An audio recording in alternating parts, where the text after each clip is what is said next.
கர்த்தருடைய பரிசுத்த நாமத்துக்கு மேம்புண்டாவதாக. வெளிச்சத்தின் பாதைக்கு உங்கள் அன்புடன் அழைக்க. நல்ல கூட வேலைக்கு ட்ரெயினில் போகும்பொழுது ஒரு கம்பார்ட்மெண்ட்டில் ஏறி அமர்ந்து கொண்டு இருந்தேன். அப்போ யாருமே அந்த கம்பார்ட்மெண்ட்டில் நின்று கொண்டுவில்லை, எல்லோரும் அமர்ந்து கொண்டிருந்தார்கள். ட்ரெயின் கிளம்பிய உடனே ஒரு 5 பேர் திடீரென்று சீட்டிலேருந்து எழுந்தார்கள். பார்த்தா அவர்கள் யார் என்றால் கண்ட்ரோலர்கள், அதாவது டிக்கெட் செக்கப் பண்ணுற கண்ட்ரோலர். அப்போ அங்கே இருந்தவர்களுக்கு ஒரு ஷாக் ஆகி போச்சு.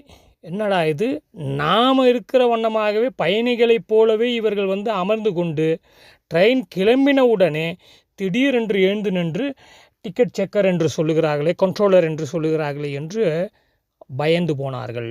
சிலர் மட்டும். சிலர் பயப்படவே இல்லை, அமைதியாக கூலாக அமர்ந்து கொண்டிருந்தார்கள். நானும் அமைதியாக கூலாக அமர்ந்து கொண்டு வாசித்து கொண்டிருந்தேன், சில காரியங்களை தியானித்து கொண்டிருந்தேன். அப்போ ஒவ்வொருவராக டிக்கெட் செக்கர் செக் பண்ணே வராரு. அப்போ டிக்கெட் இல்லாதவர்களுக்கு ஆடி போய்விட்டது.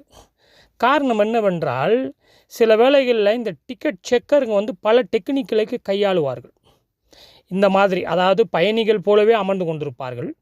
திடீரென்று எழுந்து அவர்களுடைய அந்த பேட்ஜுக்கு பார்த்தீங்களா, ஒரு பெல்ட் மாதிரி இருக்கும், அதை கையில் கட்டி கொள்வார்கள். டக்குன்னு பார்த்தா யூனிஃபார்ம் இல்லாமல் இருப்பாங்க.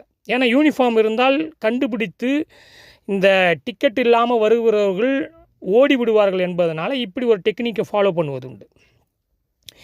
இன்னும் ஒரு சில டைமில் நீங்கள் பார்த்தீங்கன்னு சொன்னால் ட்ரெயினுக்கு வெளியில் அந்த ஜனங்க வெளியே வருவாங்க பார்த்தீங்களா, அந்த கேட்டை விட்டு வெளியே வருவாங்க பார்த்தீங்களா, ரயில்வே ஸ்டேஷன் கேட்டை விட்டு அந்த இடத்துல நின்று இருப்பாங்க மறைந்து.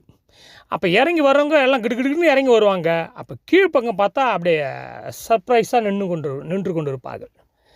பிரதர், இந்த கதை எதுக்கு பிரதர் எங்களுக்கு அப்படி என்று கேட்கலாம். இதை நான் கவனித்து கொண்டிருக்கும்போது இதிலிருந்து தான் இந்த வசனத்தினுடைய சிந்தனை எழும்பியது. என்ன வசனம் என்றால், நீங்கள் பல நிருபங்களை வாசித்து பார்ப்பீர்களானால் பவுல் தெளிவாக பேசுகிறார். ஆண்டவராக இயேசு கிறிஸ்துனுடைய வருகைக்கு ஆயத்தப்படுகின்ற காரியங்களை குறித்து பேசுகிறார். திருச்சபை ஆயத்தப்படுகின்ற காரியத்தை குறித்து பேசுகிறார். திருச்சபை கிறிஸ்துவுக்கு முன்பாக அவருடைய வருகையில் எப்படியாக நிறுத்தப்பட வேண்டும், நிற்க வேண்டும் என்பதை குறித்து பவுல் பேசுகிறார். அப்போ 2 கேட்டகரி மக்களை குறித்து இந்த இடத்துல நம்ம பார்க்குறோம். ட்ரெயினில் சொல்கிறோம். ஒரு கேட்டகரி டிக்கெட்டு இல்லாதவர்கள், ஆயத்தம் இல்லாதவர்கள், பயந்து நடுங்கி நிற்கிறாங்க. கண்ட்ரோலர் முன்னால் பயந்து நடுங்கி நிற்கிறாங்க. ஒரு நேரத்தில் பார்க்கும்போது ரொம்ப ஷாக் ஆகி போச்சு. என்ன ஷாக் ஆகி போச்சுன்னா, டிக்கெட் செக்கர் கேட்கும்போது ஒரு பெண்ணுக்கிட்ட டிக்கெட் இல்லை, அழ ஆரம்பிச்சிருச்சு, தேம்ப ஆரம்பிச்சு, உடல் நடுங்க ஆரம்பிச்சிருச்சு. செக்கர் பயந்து போய் ஆம்புலன்ஸுக்கு ஃபோன் அடிக்கிற நிலைமைக்கு ஆளாகி போச்சு. ஏன்னா ஒருவேளை அந்த நடுக்கத்தில் அந்த பிள்ளையோட உயிருக்கு ஏதாவது ஆபத்து வந்துட போகுதுன்னு சொல்லிட்டு செக்கர் என்ன செய்கிறாருன்னா ஆம்புலன்ஸுக்கு ஃபோன் அடிக்கிறார். அப்போ நான் அந்த பெண்ணுக்கிட்ட பக்கத்தில் தான் நின்று ஆறுதல் படுத்துகிறேன். சரி, ஓகே, ஃபைன் கட்டுங்க, ஆனால் உங்கள் உயிர், ஏன்னா உயிர் முக்கியமான ஒரு காரியம் நினச்சேன். அவர்கள் செய்த காரியம் தவறு தான். அது தேசத்திற்கு செய்கிற துரோகம், சட்டத்திற்கு செய்கிற துரோகம், தன் மனசாட்சிக்கு செய்கிற துரோகம் அவங்க செய்த ஒரு காரியம். சரி, அப்போ 2 கேட்டகரி. ஒரு கேட்டகரி பயம் இல்லாமல் அமர்ந்து கொண்டுக்கிறாங்க. நீ சிவிலில் வந்தாலும் எனக்கு பிரச்சனை இல்லை, நீ கண்ட்ரோல் பேட்சை கொண்டு வந்தாலும் எனக்கு பிரச்சனை இல்லை. அப்போ என்கிட்ட டிக்கெட்டை கேட்குறாங்க. டிக்கெட்டை கேட்டோன்னே டிக்கெட்டை கொடுக்குறேன். அவர் பார்த்துட்டு நன்றி சொல்லிட்டு என்கிட்ட திருப்பி கொடுத்துட்டாரு. பயம் இல்லாமல் அமர்ந்து கொண்டிருக்கிறேன். டிக்கெட் இல்லாதவர்கள் சிலர் ஓட முயற்சி செய்கிறார்கள். சில டைமிங்களில் அப்படி ஓடுகிறவர்கள் முயற்சி செய்யும்போது அடுத்த ஸ்டேஷனில் இவர்கள் கையும் குளமாக அவளை பிடித்து கொண்டு அதுக்குள்ளே போலீஸ் நிற்காது அடுத்த ஸ்டேஷனில். இப்படி சில காரியங்கள் நடப்பது உண்டு. அப்போ 2 கேட்டகரி. டிக்கெட்டு உள்ளவர்கள் ஆயத்தத்தோடும் பயமில்லாமலும் தைரியமாக கண்ட்ரோலர் முன்னாக நிற்கிறாங்க, கொடுக்குறாங்க டிக்கெட். டிக்கெட் இல்லாதவர்கள் நடுக்கத்தோடும் பயத்தோடும் என்ன நடக்குமோ, ஃபைன் எவ்வளோ தரும், என்ன பிரச்சனை அப்படின்னு சொல்லி நடுக்கத்தோடு நிற்கிறார்கள். இப்படியாகத்தான் வேத வசனம் நம்மையும் தெளிவுபடுத்துகிறது. 1 யோவான் நீங்கள் வாசித்து பார்த்தீங்கன்னு சொன்னால் 3ஆம் அதிகாரத்தை, பிரியமானவர்களே கிறிஸ்து வெளிப்படும் பொழுது, நன்றாக கவனிங்க, பிரியமானவர்களே கிறிஸ்து வெளிப்படும் போது எல்லா கிறிஸ்தவர்களும் இதற்காகத்தான் நாம் காத்து கொண்டிருக்கிறோம். திருச்சபை இதற்காகத்தான் காத்து கொண்டிருக்கிறது. கிறிஸ்து வெளிப்படும் போது அவர் இருக்கிற வண்ணமாக நாம் அவரை தரிசிப்பதனால் அவருக்கு ஒப்பாய் இருப்போம் என்று அறிந்திருக்கிறோம். அவர் மேல் இப்படிப்பட்ட நம்பிக்கை வைத்திருக்கிறோம். அவர் சுத்தமுள்ளவராயிருக்கிறது போல தன்னையும் சுத்திகரித்து கொள்கிறான். அவர் சுத்தமுள்ளதாக போல தன்னையும் சுத்திகரித்து கொள்ளுகிறானா. சுத்திகரித்து கொள்ளுகிறவன் டிக்கெட்டோடு வருவான். சுத்திகரித்து கொள்ளுகிறவன் உண்மையோடு நடப்பான். சுத்திகரித்து கொள்ளுகிறவன் மாயமாலம் காட்ட மாட்டான். சுத்திகரித்து கொள்ளுகிறவன் திருட்டு வேலை செய்ய மாட்டான். சுத்திகரித்து கொள்ளுகிறவன் இச்சையை பார்க்க மாட்டான். சுத்திகரித்து கொள்ளுகிறவன் நன்மையான காரியங்களை செய்து கொண்டிருப்பார்கள், உண்மையாக நடப்பார்கள், நேர்மையாக நடப்பார்கள். அப்போ கிறிஸ்து வெளிப்படும் போது அவர் சுத்தமுள்ளவராக வெளிப்படுவது போல, அவர் இருக்கிறது போல நம்மையும் சுத்திகரித்து கொள்ளணுமா. அடுத்து கர்த்தருடைய வருகை ஆயத்தப்படுறவங்க ஆவி, ஆத்மா, சரீரத்தை சுத்திகரித்து கொள்ள வேண்டும் என்று பவுல் நிருபமாக இதை பேசிக்கொண்டு வருகிறார். அப்போ இந்த சுத்திகரிப்பு வசனத்தின் மூலமாக கிடைக்கிறது. இந்த சுத்திகரிப்பு நம்முடைய மனசாட்சிக்கு பயந்து நடக்கும்போது கிடைக்கிறது. இந்த சுத்திகரிப்பு தேவன் என்னை பார்த்து கொண்டிருக்கிறார் என்று உணர்ந்து நான் அவருக்கு பிரியமாய் எடுக்கின்ற தீர்மானத்தின் மூலமாக நடக்கிறது இந்த சுத்திகரிப்பு. அதைத்தான் 2 கொரிந்தியர் 7ஆம் அதிகாரம் 1 வசனமே தெளிவாக பேசுகிறது. 6ஆம் அதிகாரம் முழுவதுமாக வாசித்து விட்டு இந்த 1வது வசனத்தை வாசிக்கும்போது தான் புரியும். பிரியமானவர்களே, மாம்சத்திலும் ஆவியிலும் உண்டான எல்லா அசுசியும் நீங்கள் நம்மை சுத்திகரித்து கொண்டு பரிசுத்தமாகுதலை தேவ பயத்தோடு, இந்த தேவ பயம்தான் பிரியமானவர்களே அந்த பூரணத்தை நோக்கி நம்மை நடப்பதற்கு உதவி செய்கின்ற ஒரு காரியம். அப்போ நம்மை நாமே சுத்திகரித்து கொண்டு, பார்த்தீங்களா, அப்போ ஒரு இண்டிவிஜுவல் ரெஸ்பான்சிபிலிட்டிஸ் அந்த காரியத்தை குறித்து பவுல் பேசுகிறார். ஒவ்வொரு மனிதனுக்கும் இந்த ரெஸ்பான்சிபிலிட்டிஸ் உண்டு. அது போதகராக இருந்தாலும் சரி, விசுவாசியாக இருந்தாலும் சரி, புதுசாக வந்தவங்களாக இருந்தாலும் சரி, ஒவ்வொருக்கும் இந்த ரெஸ்பான்சிபிலிட்டிஸ் உண்டு. அதோட எபேசியர் 5:27 வாசித்து பாருங்கள். நான் 2-3 வசனங்கள் மட்டுமே சொல்லிட்டு நிறைவு செய்கிறேன். அதுக்கு பிறகு இந்த வசனங்களை கூர்ந்து பொறுமையாக வாசிங்க. எபேசியர் 5ஆம் அதிகாரம் 27 சொல்லுகிறது, கரை திரை முதலானவைகள் ஒன்றுமில்லாமல். பார்த்தீங்களா, கரை திரை முதலானவைகள் ஒன்றுமில்லாமல். அப்போ டிக்கெட்டோடு வந்தால் பயமில்லாமல் ட்ரெயினில் அமர்ந்து கொண்டிருக்கலாம். இதில் யோசித்து பார்க்கலாம். அதே ட்ரெயின் பயணத்தை இன்னொரு கோணத்தில் யோசித்து பார்த்தேன்.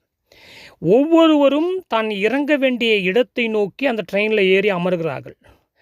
ஆனால் இறங்க வேண்டிய இடத்துல இறங்காமல் கவனத்தை சிதறி அவர்கள் ஏதோ ஒரு சிந்தனையில், ஏதோ ஒரு காரியத்தில் அவர்கள் போய்கொண்டிருப்பார்களானால், இறங்க வேண்டிய இடத்துல அவர்கள் இறங்காமல் தவறான ஒரு திசையில் போய் அவர் இறங்கி விட்டார்களானால் அதற்கு பிறகு ரொம்ப வேதனையாக இருக்கும். பிரியமானவர்களே, ரொம்ப வேதனையாக இருக்கும். அதே போலத்தான் நாம் இறங்க வேண்டிய இடம் தேவன் வழிபடும் போது அவருக்கு முன்பாக நாம் நிற்க வேண்டும், அவரோடு கூட இருக்க வேண்டும், அவர் இருக்கிற வண்ணமாக நாம் இருக்க வேண்டும், தன்னை சுத்திகரித்து கொள்ள வேண்டும். இதுதான் நாம் இறங்க வேண்டிய இடம். ஆனால் இந்த இடத்தை விட்டு சிலர் பாதியிலே இறங்க முடியும். என்ன பதில் சொல்கிறீங்க? ஆமாம், நீ இறங்க வேண்டிய இடத்துல இறங்காமல் 2 ஸ்டேஷன் முன்னால் இறங்கிட்டுனா யாருடைய பிழை? யாருடைய பிழை? அந்த மாதிரி என்னுடைய நண்பர்கள் சிலர் இறங்கி இருக்கிறார்கள். தவறாக எடுக்க வேண்டிய ட்ரெயினை தவறி எடுத்திருக்கிறார்கள். இறங்க வேண்டிய இடத்தை மாறி இறங்கியிருக்கிறார்கள். அதுக்கு பிறகு அவங்க பட்ட பாடுகுத பெரிய பாடு. அந்த மாதிரி சம்பவம்லாம் நடக்கும். அப்போ பிரியமானவர்களே, கரை திரை முதலானவைகள் ஒன்றுமில்லாமல் பரிசுத்தமும் பிழையற்றதுமான மகிமையுள்ள சபையாக, கவனிக்கணும், மகிமையுள்ள சபையாக. அந்த மகிமை உள்ள சபை எப்படி இருக்கணுமா? கரை திரை முதலானவைகள் ஒன்றுமில்லாமல். அப்போ முதல்ல சுத்திகரித்து கொள்ள வேண்டியது யார்? சபை நடத்துகிற பொறுப்பாளர், மூப்பர், பாஸ்டர், ரெவரண்ட், டாக்டர், இப்படிலாம் பட்டம் போடுறாங்க பாருங்கள். அவங்க முதல்ல கரை திரை முதலானவைகள் இல்லாமல் பிரசங்கப்படத்தில் வந்து நிற்கணும். குடும்பத்துக்குள்ளே நடந்துக்கணும், சமூகத்துக்குள்ளே நடந்துக்கணும், வேலை செய்கிற இடத்துல நடந்துக்கணும். அப்போ இப்படி இருக்கிறவங்களால தான் கரை திரை முதலானவைகள் இல்லாமல் பரிசுத்தமும் பிழையற்றதுமான விசுவாசிகளை உருவாக்கி ஒரு மகிமை உள்ள சபையாக இயேசு கிறிஸ்து வரும்பொழுது நிறுத்தி கொள்ள முடியும். அப்போ பொறுப்பு யாருக்கிட்ட முதலாவது இருக்குது? போதகர்கிட்ட இருக்குது. அவர் முதல்ல கரை திரை இல்லாமல் இருக்கணும். அப்போ தான் விசுவாசிகள்கிட்ட அது பாஸ் ஆகும், ட்ரான்ஸ்ஃபர் ஆகும். நம்ம தமிழ் பழமொழிலாம் நீங்கள் பார்த்துருக்கலாம். தாயை போல பிள்ளை அப்படி அனுப்புவாங்க. தகப்பன் நடந்தது போல் பிள்ளை நடக்கிறான்னு சொல்லுவாங்க. எனவே பிரியமானவர்களே, மகிமை உள்ள சபையாக அதை தமக்கு முன் நிறுத்தி கொள்வதற்கும் தம்மைத்தாமே அதற்காக ஒப்பு கொடுத்தார். பிரியமானவர்களே, இதை குறித்து நான் இன்னொரு பதிவில் உங்களோடு கூட பேசுகிறேன். எதுக்காக இயேசு கிறிஸ்து சிலுவையில் தன்னை ஒப்பு கொடுத்தார்? எதற்காக வந்தார்? பாவத்துக்காக வந்தார், பாவத்துக்காக மரிக்க வந்தார்னு ஒரு வரியில் சொல்லிட்டு நம்ம போயினே இருக்கிறோம். இல்லை, அது உண்மைதான். அது மட்டுமல்ல, இன்னும் 99 காரியங்கள் இயேசு கிறிஸ்து எதற்காகவே வந்தேன், இதற்காகவே வந்தேன் அப்படின்னு சொல்கிற மாதிரி இந்த இடத்துல எதற்காக அவர் சிலுவையில் பலியானார்னா, கரை திரை, அதாவது பாவத்தை போக்கிட்டார், கழுவிட்டார். அதுக்கு பிறகு நான் எப்படி வேணாலும் வாழலாம், எப்படி வேணாலும் இருக்கலாம், எப்படி வேணாலும் ஜீவிக்கலாம், நான் எப்படி வேணுமே ஆடலாம், பாடலாம், குதிக்கலாம், எல்லாம் செய்யலாம். ஆனால் நான் இயேசு கிறிஸ்து வரும்போது நேராக போயிடுவேன். இல்லை, டிக்கெட்டை வாங்கணும், பணம் கொடுக்கணும், அந்த டிக்கெட்டை பத்திரமா பையிலையும் வச்சுக்கணும். செக்கர் வரும்போது தான் அதை பத்திரமா எடுத்துக்காட்டணும், திருப்பி பையில் வச்சுக்கணும், திருப்பி வேறு இடத்துல எங்கன்னா செக்கர் வந்தாலும் எடுத்துக்காட்டணும், திருப்பி அந்த டிக்கெட்டை பத்திரமா வீட்டுக்கு கொண்டு வரணும். இப்படித்தான் பெரியமானவர்களே, கரை திரை இல்லாமல் ஒவ்வொரு நாளும் பயம் இல்லாமல் நாம் வாழ்ந்து கடவுளுக்கு முன்பாக உண்மை உத்தமாக வந்தால் தான் அவர் வரும்போது நம்ம பயமில்லாமல் நிற்க முடியும். தம்மைத்தாமே அதற்காக ஒப்பு கொடுத்தாராம். எனவே பரிசுத்த ஆவியானவர் தாமே கரை திரை இல்லாதபடி நீங்கள் நானும் கிறிஸ்துவுக்கு முன்பாக ஒப்பு கொடுத்து வாழ, பிரியமாய் நடக்க கர்த்தரோட வசனத்தின் மூலம் நம்மை காப்பாராக. நாமும் அதற்குள்ள ரெஸ்பான்சிபிலிட்டியோடு நம்மை நாமே சுத்திகரித்து கொண்டு கர்த்தருடைய வருகைக்கு ஆயத்தப்படுவோம். ஜெபம் செய்யுங்கள். அதிகமாக நேசிக்கிற பரலோக பிதாவே, கரைத்திரை முதலான பல காரியங்கள், பிழையுள்ள ஒரு காரியங்கள், பரிசுத்தமில்லாத காரியங்கள், அசுசியான காரியங்கள், என்னுடைய மாம்சத்தையும் ஆவியும் கரைப்படுத்துகிற காரியங்களை விலக்கி அதை விட்டு அருவறுத்து ஆண்டவர் உமக்கு முன்பாக தைரியமாக நிற்கின்ற ஒரு பாத்திரமாக இந்த உலகத்தில் வாழ எங்களுக்கு கிருபை செய்வீராக. இயேசு கிறிஸ்து மூலம் தாழ்மையோடு ஜெபங்கள் நல்ல பிதாவே. ஆமென்.